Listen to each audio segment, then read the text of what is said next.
Did Sanchez disobey the law, Mrs. Pelosi? Again, you told a bold lie, madam. If one of the most high-profile leaders of the Democratic Party is that arrogant, that dishonest, what does that say about the party in general? And Mrs. Pelosi did not stop there, continuing to criticize our economic system. We're capitalist, and that's just the way it is. However, we do think that capitalism is not necessarily meeting the needs with the income inequality that we have in our country.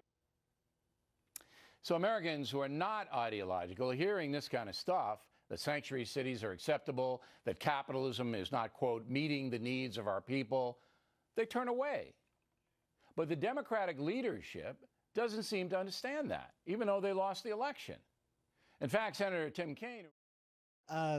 What I've seen on NYU's campus and what I've seen in polls all over, in CNN even, a Harvard University poll last May showed that people between the ages of 18 and 29, not just Democrats, not just leftists, 51% of people between 18 and 29 no longer support the system of capitalism. And that's not me asking you to make a radical statement about capitalism, but I'm just telling you that my experience is that the younger generation is moving left on economic issues. And I've been so excited to see how Democrats have moved left on social issues.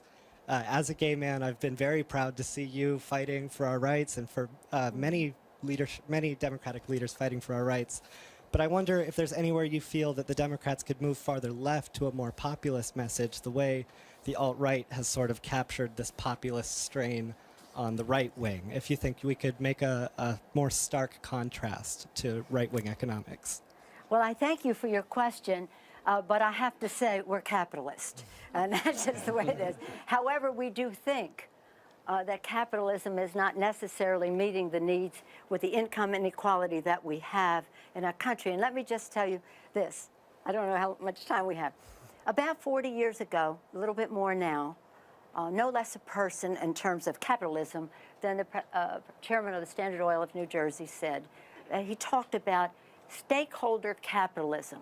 Capitalism that said when we make decisions as managements and CEOs of the country, we take into consideration our shareholders, our management, our workers, our customers, and the community at large.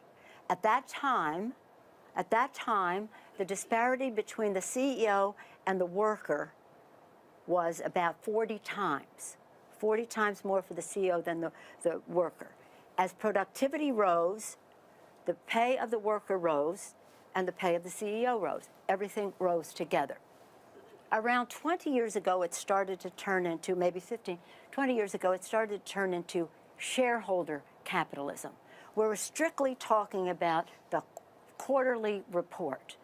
So a CEO would make much more money by keeping pay low, even though productivity is rising, the worker's not getting any more pay, and the CEO's getting a big pay because he's kept costs low by depriving workers of their share of the productivity that they created. And as I call it, a right angle going in the wrong direction.